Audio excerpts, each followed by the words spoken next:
오늘은 예수 그리스도 33번째, 33번째 좌우의 날성검을 가지신 분, 좌우의 날성검을 가지신 분이란 제목으로 함께 은혜를 나누고자 합니다. 예수님은 누구신가? 오늘 본문은 좌우의 날성검을 가지신 분이다 이렇게 표현하고 있습니다.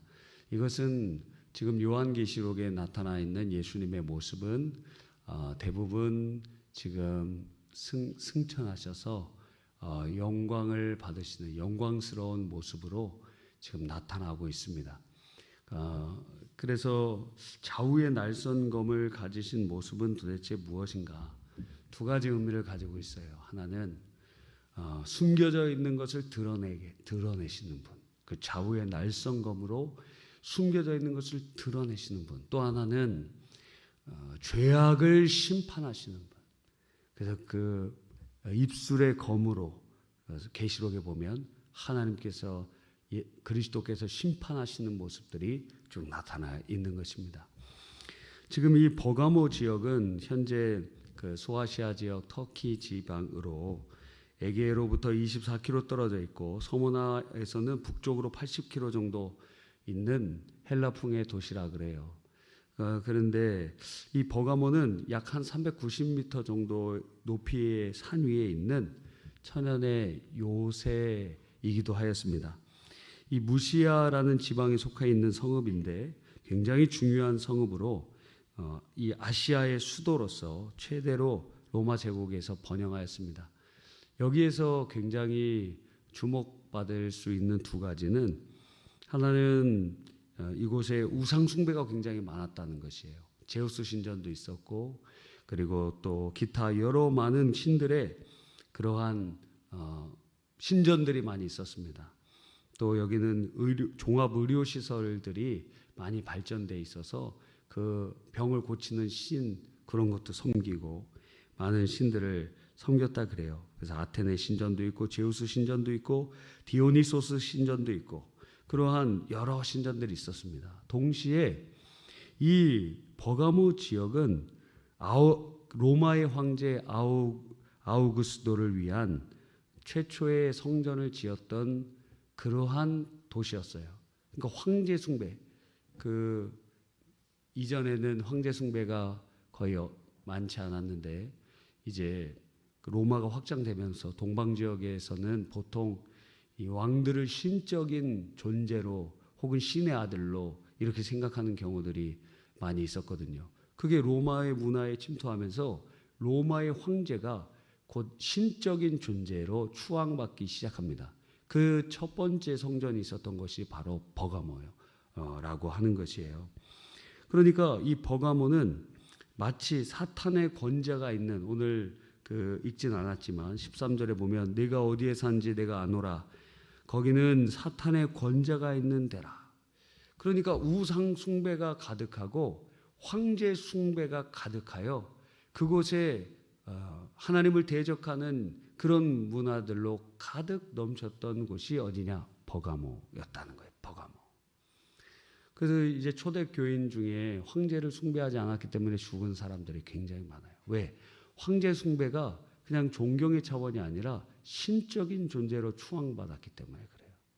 신적 존재, 국가 원수가 아니라 신의 반열에 올라와 있기 때문에 그 황제 숭배를 거절할 수밖에 없는 그 신앙의 지조를 지켰던 사람들이 많이 죽었어요. 여러분, 그런 곳에 주님께서는 교회를 세워놓은 것입니다. 우상 숭배, 황제 숭배가 가득한 그곳에 말이죠. 그런데 그러니까 이 얼마나 박해가 심했겠습니까? 버가모 교회의 리더로 생각할 수 있는 안디바라는 사람이 있었는데 이 안디바가 순교하기까지 박해가 심했던 것 같습니다. 그래서 그들은 사탄의 공격에, 그 외적인 공격에, 압박에, 강압에 굴복하지 않고 그 핍박과 어려움 가운데 이겨냈어요. 승리했어요. 여러분, 그래서 끝까지 우리를 구원하시기 위해 몸짓고 피 흘려 죽으시고 부활하신 하나님의 아들 예수 그리스도를 믿는 믿음을 지켰다는 것이에요. 참 대단하지 않습니까? 근데 문제가 있었어요. 여러분, 이 사탄의 역사는 강압의 방식으로 우리에게 올 뿐만 아니라 또한 속임의 방식으로 온다는 거예요. 우리가 신앙이 약하면 강압의 방식으로 핍박과 압박과 고통과 고난을 통해서 막 공격하면 막 쓰러져요. 그런데 신앙이 좋은 사람들은, 주를 의지하는 사람들은 압박과 핍박이 있으면 있을수록 더 주를 의지해요. 순교하고 그 길을 가고 주님께로 더 나아가게 됩니다. 버가모 교회가 그랬다는 거예요. 그러니까 사탄은 다른 방식을 통하여서, 속임의 방식을 통하여서, 미혹의 방식을 통하여서 마치 가랑비가 젖듯이 그 사람들을 미혹하게 시작했다는 거예요. 아담과 하와가 시험에 들었습니까? 강압과 압박에 넘어진 게 아니라 미혹에 넘어졌어요. 예수님을 어떻게 시험에 걸려고 했습니까? 40일 금식했던 예수님에게 마귀가 와서 미혹하는 거예요. 미혹하는 거. 우리의 신앙생활도 마찬가지죠. 큰 박해와 큰 어려움, 예수 믿는 것 때문에 어떤 분들은 이혼당하기도 하고, 예수 믿는 것 때문에 여러 가지 집안에서 쫓겨나기도 하고, 상속을 포기하기도 하고, 기타 등등의 많은 일들이 일어나는데 그건 다 이겨냈어요. 그런데 다른 아주 작은 부분을 용납하기 시작하면서 죄악에 물들기 시작하고 그 죄악에 넘어지고 쓰러지게 되는 모습들을 보게 됩니다. 버가모 교회에 그런 역사들이 들어오기 시작했다는 거예요. 내적으로 독버섯이 자라나기 시작했습니다. 그게 무엇이냐? 발람의 교훈으로 통칭되는 이 음행과 우상 숭배와 관련되어 있는 타락이 조금씩 들어오기 시작하는 거예요. 또 니골라당의 교훈으로 칭해지는 세상적이고 이단적인 사상들이 교회에 침투하고 있었습니다. 당시에 영지주의 이단이 발호하지는 않았지만 거의 영지주의로 발전될 수 있었던 그러한 이단들의 모습들이, 니골라당이라고 칭해지는 모습들이 이미 그 안에 들어오기 시작했다는 거예요. 교리적인 이단, 또한 어떤 정욕적인 죄악의 모습들이 교회 안에 들어오기 시작한다는 거예요. 여러분, 바로 다 그런 건 아니었는데 일부가 그렇게 잠식되기 시작합니다. 귤 여러분 좋아하세요? 귤은 언제 나오죠? 귤 언제 나옵니까? 아무 때나 나옵니다. 여러분 요즘에는 다 하우스나 이런 데 있기 때문에 아무 때나 나와요. 그런데 이제 제철이 있을 거 아닙니까? 그 제철에 이렇게 귤을 이렇게 먹으면 참 맛있고, 어떤 거는 그렇게 맛이 없어요. 왜 이렇게 맛이 없는 걸 어떻게 팔 생각을 하는지, 그런 것은 먹는 방법을 가르쳐 드릴게요. 예. 설탕을 넣어서 착즙기에 짜서 먹으면 맛있게 느껴집니다. 네. 제일 기분 나쁠 때가 언제입니까? 맛없는 걸 많이 먹을 때 아닙니까? 굉장히 기분 나쁘지 않아요? 물론 배가 불러서 다행이지만 들어가면 다 똑같기 때문에. 그런데 맛없는 걸 많이 먹을 때 참 힘들어요. 최근에 어떤 분이 이제 귤을 한 박스 선물을 해주셨어요. 근데 그 귤을 먹는데 굉장히 맛있더라고요. 귤이 너무너무 맛있었어요. 근데 조금 지나니까 귤 하나에 곰팡이가 생기기 시작하더라고요. 금방 이게 올 때 약간 눌린 것 같아요. 이렇게 멀리서 와서 그런지 이게 약간 눌린 하나가, 그게 이제 곰팡이가 생깁니다. 근데 그거 그냥 놔두면 어떻게 되죠? 그것만 썩습니까? 옆에 있는 것도 썩습니까? 옆에 있는 것도 썩어버려요. 그냥 놔두면 확 번지게 됩니다. 교회도 마찬가지예요. 교회 안에 죄악을 용납하면 마치 곰팡이가 퍼져나가듯이 확 퍼져버려요. 그래서 교회의 3대 표지 중에 하나가 온전한 복음의 말씀이 선포되는가, 성례가 집행되는가, 그리고 권징이 실시되는가, 이것을 보면서 이게 참된 교회인가 아닌가를 살펴볼 수 있어요. 교회에 죄악을 관련돼 있어서 끊어내고 벌을 주고 돌이키게 하고 하는 그런 권징의 역사가 일어나고 있는가 하는 거예요. 그래서 세례 받을 때 물어보는 건 아닙니까? 교회의 권징을 따를 것이냐, 이 말은 교회에서 벌 줄 때 받을 것이냐, 하나님 앞과 성도들 앞에서 서약하는 거예요. 받겠다고 하는 사람만 세례줘요. 맨 마지막 질문 중에 하나가 그거예요. 그러니까 교회에서 막 벌을 주는 거예요. 불러다가 권계할 수도 있고 경책할 수도 있고 그리고 유기책벌을 줄 수도 있어요. 그래서 술찬정지를 시키기도 하고 또 직분을 직분을 박탈하기도 하고 그리고 출교, 교회에서 쫓아내기도 하는 것입니다.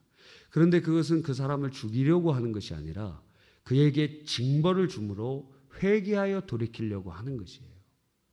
여러분, 그래서 주님께서는 교회에 이런 권징의 권세를 주셔서 교회를 다스리게 하셔서 너희가 땅에서 묶으면 하늘에서 묶일 것이요 땅에서 풀면 하늘에서도 풀리리라 하고 말씀을 해 주시는 것입니다.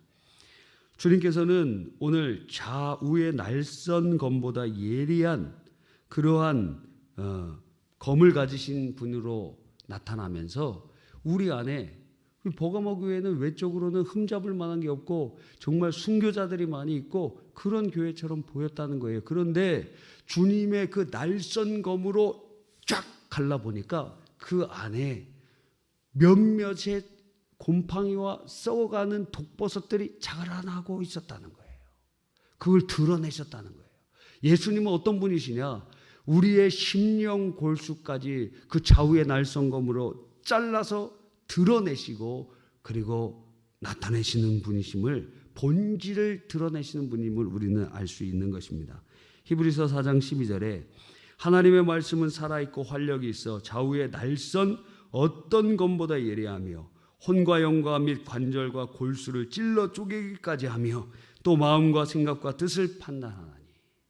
그러니까 좌우의 날선 검이라는 것은 바로 숨겨져 있는 것을 드러내는 하나님의 놀라운 말씀의 역사임을 우리는 보게 됩니다. 그래서 우리들이 설교를 들을 때, 성경을 읽을 때, 말씀을 들을 때 어떤 역사가 일어납니까? 우리 마음이 찔리고 우리 안에 숨겨져 있던 것들이 탁 드러나잖아요. 그것이 바로 그리스도의 좌우의 날선검이 우리를 찌르고 그곳에 있는 숨겨져 있던 것을 드러내시는 거예요.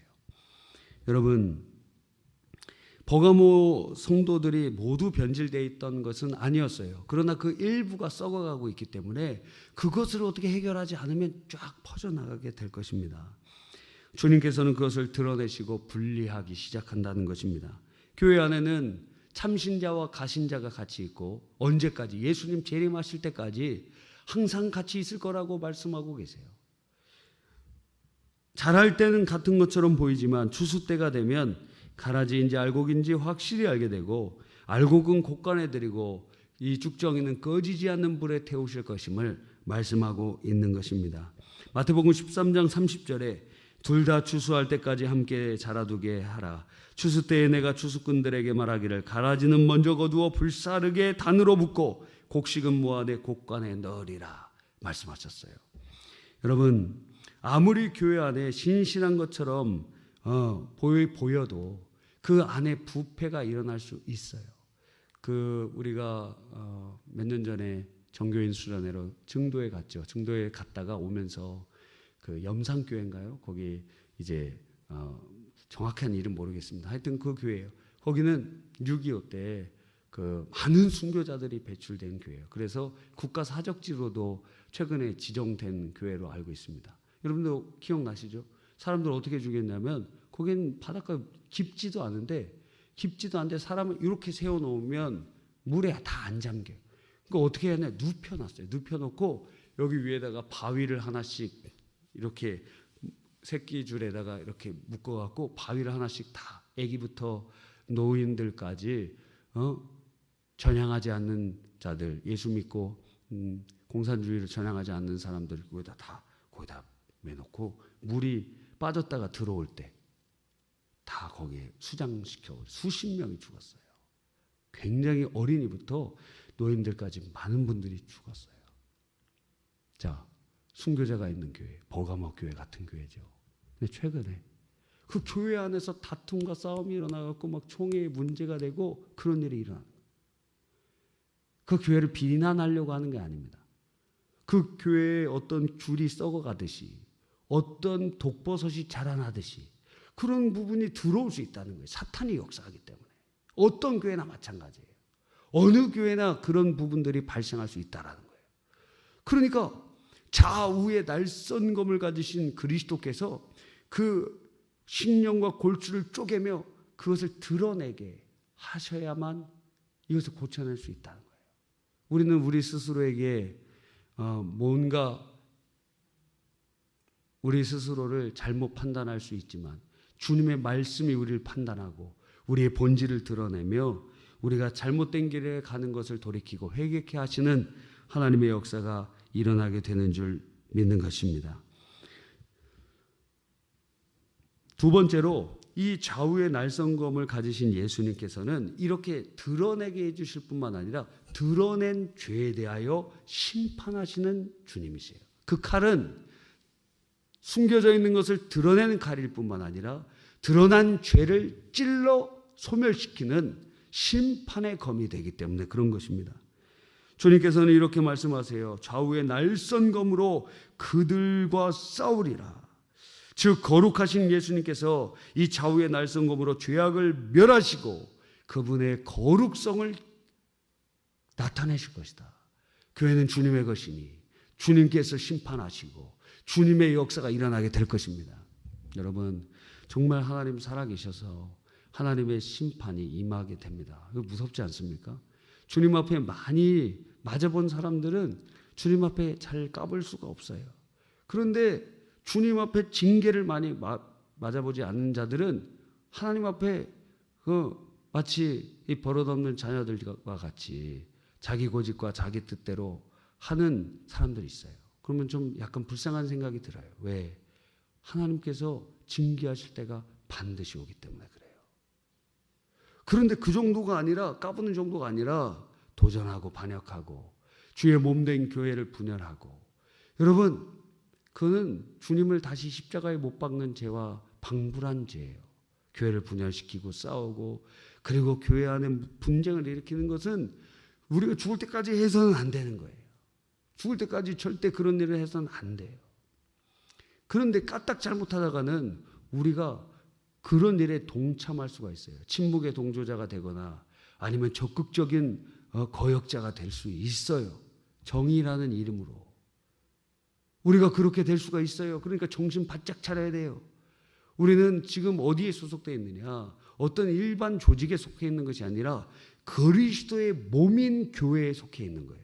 우리의 행동과 우리의 어떤 부분들은 주님의 몸을 위해야 할 수 있다고요. 얼마나 큰 죄가 되겠습니까?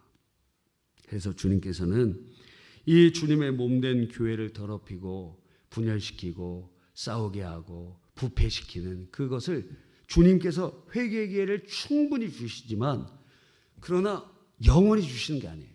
그 기회를 주고 또 주시는데 자 가룟 유다가 예수님의 돈꾀를 맡았어요.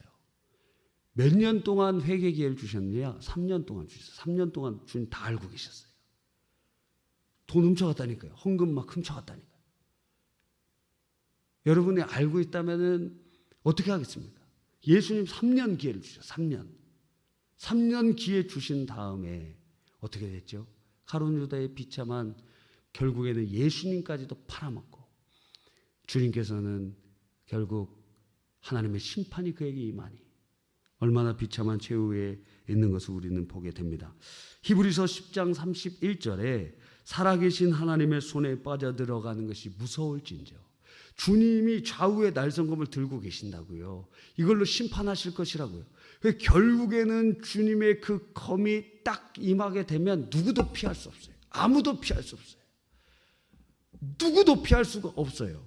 그러니까 하나님을 두려워하는 자들은 그것을 알기 때문에 끝까지 갈 수가 없는 거예요. 다윗이 사울 몇 번이나 죽일 수 있었습니다. 그는 귀신 들렸어요. 사울은. 이 악신에 걸렸고 그리고 다윗을 무고하게 죽이려고 하고 그는 정말 하나님의 뜻대로 하지 않고 악한 일을 행했어요. 하나님이 그를 떠나셨어요. 그래서 다윗은 그를 죽일 수 있는 여러 번의 기회가 있었지만 죽이지 않아요. 왜? 그게 하나님의 방식이 아니기 때문에. 하나님의 기름 부음 받은 종을 내가 어떻게 할 수가 없다. 그러면 어떻게 되느냐? 방임한 것이냐? 하나님이 직접 처리하신다고요. 길보아 전투에서 그가 죽게 됩니다. 주님의 좌우에 날선 검이 심판하신다는 거예요. 주님께서 기회를 주고 기회를 주고 기회를 주고, 사울에게는 몇 년 주셨느냐? 40년 주셨어요. 기회를 주고 기회를 주고 기회를 주는데도 돌이키지 않을 때, 마침내 주님의 검이 임할 때에 돌이킬 수 없다 하는 것입니다. 그러므로 우리는 좌우의 날성검으로 죄악을 멸하시기 전에 죄악을 드러내실 때, 드러내고 심판하시기 때문에 드러날 때 회개해야 돼요. 심판의 검이 들려있으면 피할 수가 없어요. 에스겔서 18장 31절에 너희는 너희가 범한 모든 죄악을 버리고 마음과 영을 새롭게 할지어다. 이스라엘 족속아, 너희가 어찌하여 죽고자 하느냐? 또 빨리 회개해라. 어찌하여 죽고자 하느냐? 하고 주님이 말씀하고 계시는 것입니다. 그러므로 회개하라. 그리하지 아니하면 내가 네게 속히 임하여 내 입의 검으로 그들과 싸우리라. 주님의 그 좌우의 날성검과 싸워서 이길 자가 누구냐고요. 다 죽지. 다 심판을 받지. 그러므로 세상 것, 우상 숭배적인 것, 그런 것 우리가 미혹받고 우리 안에 썩어가는 어떤 부분이 있다면 빨리 회개하고 돌이켜야 됩니다. 그런데 문제가 있어요. 크게 두 가지의 큰 문제점이 우리 안에 발견이 됩니다. 첫 번째는 무엇이냐면 죄인 줄 파악했는데 버리지 못하는 거예요. 지금 줄이 썩어가고 있어요. 여러분 마음속에도 그런 부분이 있을 수 있어요. 알아요. 그래서 버리질 못해요. 이게 죄라는 걸 알아요. 버리질 못해요. 우리에게 주신 은혜를 쏟아버리고 죄악으로 끊임없이 쓰러지는데도, 그것을 아는데도 버리지 못한다는 것입니다. 우리가 죄와 싸울 때는 죄가 우리를 지배할 수 없어요. 근데 죄와 싸움을 내려놓을 때는 죄의 지배가 일어나기 시작해요. 우리는 근본적으로 하나님께 속한 자가 되기 때문에 죄와 싸우고 있는 중에는 죄의 지배를 받지 않는다고요. 그러나 성도가 죄의 유혹에 넘어지면서 이제 어떻게 되느냐? 죄와 싸우기를 그치고 죄가 아는데도 그냥 방임하기 시작하면 죄의 능력이 우리를 장악하기 시작합니다. 지배하기 시작합니다. 그러면서 우리의 어떤 부분을 먼저 공략하느냐? 생각을 공략해요. 생각 속에 죄된 생각을 넣어주기 시작합니다. 어떻게 선생님을 팔 생각을 할 수 있어요? 마귀가 넣어준 거예요. 예수를 팔 생각을 유다에게 넣어주니라. 생각으로 들어오는 것은 윤리도 없고 도덕도 없어요. 그러니까 어떻게 예수님 팔 생각을, 돈으로 팔 생각을 할 수 있어요? 전혀 윤리도 없고 도덕도 없는 생각들이 막 들어온다고. 저 사람 죽여버려야 되겠다. 이런 생각이 막 들어. 예수님 팔아버려야 되겠다. 이런 말도 안 되는 생각들이 들어온다 이거예요. 여러분, 우리 21세기를 살아가는 우리들은 특별히 유튜브나 또 혹은 만나는 사람들을 통해서 많은 영향력을 받습니다. 그냥 저절로 영향을 받아요. 그게 이제 죄에 대한 경계를 풀고 점점 죄에 친화적인 사람으로 만들어져 갑니다. 그래서 이제 동성애, 드라마, 영화 계속 한 번 봤을 땐 이상한데 10번, 100번 봤을 때는 무감각해져요. 그래서 여러분의 생각이 반기독교적인 것을 허용하는 토대가 돼버려요. 이때도 은혜를 받을 때가 있습니다. 이때에도 회개하기도 합니다. 그러나 다시 원점으로 돌아가요. 개가 토한 것을 다시 먹듯이 그 원점으로 다시 돌아가 버려요. 왜? 죄 자체를 지금 알고 있는 죄를 버리지 않기 때문에. 이걸 버려야 돼요. 두 번째 문제가 무엇이냐면, 죄를 버리지 않고 계속 갖고 가면 어떤 일이 일어나느냐? 두 번째 큰 놀라운 악행이 일어납니다. 그게 무엇이냐면, 이제는 이 죄악이 우리의 신앙 양심을 마비시켜버려요. 이전에는 이제 죄라고 알았는데 이걸 계속 가지고 가면 이게 무슨 죄야? 이런 식이 돼버린다. 이 신앙 양심이 마비돼요. 회개해야 사는데 회개의 필요성을 아예 느끼지 못합니다. 첫 번째 단계 때는 회개해야 되는데, 버려야 되는데, 그런데 못 버리는 상태라면 두 번째 단계는 이게 무슨 죄야, 이거 다른 사람도 다 이렇게 사는데 하면서 주의 피의 공로에 의지하며 회개해야 하는 것이 아니라 회개의 필요성을 전혀 느끼지 못해요. 말씀을 통해 영향을 받으려고 안 해요. 주의 말씀이 이렇게 선포되면 당신이나 잘하세요, 이런 마음이 들어요. 그러면서 거의 세상 사람과 같은 상태로 가시와 엉겅퀴가 그 마음에 가득 차게 됩니다. 그러니까 전혀 자기 부인, 자기 십자가, 천국을 소망하는 마음이 사라지고 기도할 능력, 기도할 필요성도 느끼지 못합니다. 기도 왜 합니까? 전혀 기도와는 담을 쌓는 삶을 살게 됩니다. 가장 중요한 변질이 어디에서 일어나느냐? 말씀과 관련되어 있는 변질이 일어나는데, 하나는 자기의 죄를 죄로 인정하지 않기 때문에 그것을 죄라고 하는 하나님의 말씀을 변질시켜요. 분명히 성경에 죄라고 말씀하는 그 말씀을 그건 그런 뜻이 아니야 하면서 말씀을 변질시켜버려요. 두 번째 나타나는 변질이 무엇이냐면 그것을 말씀하시는 하나님을 변질시켜요. 그러니까 성경에 분명히 그 죄에 대하여 심판하시는 하나님의 모습이 나타나 있는데도 그건 하나님의 본 뜻이 아니야, 이런 식으로 하나님을 변질시킵니다. 성경에 지옥을 가장 많이 말씀하신 분이 누구라 그랬어요? 예수님이시라고요. 사랑을 가장 많이 말씀하신 그분이 지옥을 가장 많이 말씀하셨어요. 이 세상을 가장 아름답게 만들어 놓으신 하나님께서 천국과 그리고 지옥을 만들어 놓으셨어요. 근데 뭐라고 얘기하는지 아십니까? 분명히 주님께서는 죄인들과 마귀와 그리고 사망을 지옥에 던져버리실 거라고 말씀하셨어요. 그런데 예수님께서 십자가에서 죽으시고 부활하시고 그리고 사망의 권세를 깨시고 지옥의 권세를 깨셨기 때문에 그 지옥은 이제는 있지만 텅 비어 있다, 이런 식의 말도 안 되는 주장을 한다는 거예요. 사랑의 하나님께서 어떻게 사람들을 지옥에 계속 머물게 할 수 있겠느냐. 다 지옥에 있던 사람들도 다 구원하셔서 천국으로 이끌어 가실 것이다. 분명히 요한계시록 21장에 죄인과 마귀와 사망까지 불못에 던져질 것이라고 말씀하고 있는데도 명백한 하나님의 말씀을 변질시킬 뿐만 아니라 하나님을 변질시켜요. 하나님이 사랑의 하나님이시면서 동시에 공의의 하나님이신데 하나님을 변질시켜버려요. 어떤 사람이요? 죄악의 양심이 마비된 자들. 자, 이 두 가지의 가장 비참한 모습이 우리에게 나타날 수 있다는 거예요. 첫째가 뭐라고요? 죄를 파악했는데 버리지 못하는 단계. 원 상태로 계속 돌아가요. 그러니까 그 사람은 은혜를 받아도 금방 쏟아버리고 다시 죄악으로 돌아가 버려요. 그런데 이게 계속되면 죄 자체를 인정하지 않아요. 양심이 마비돼 버려요.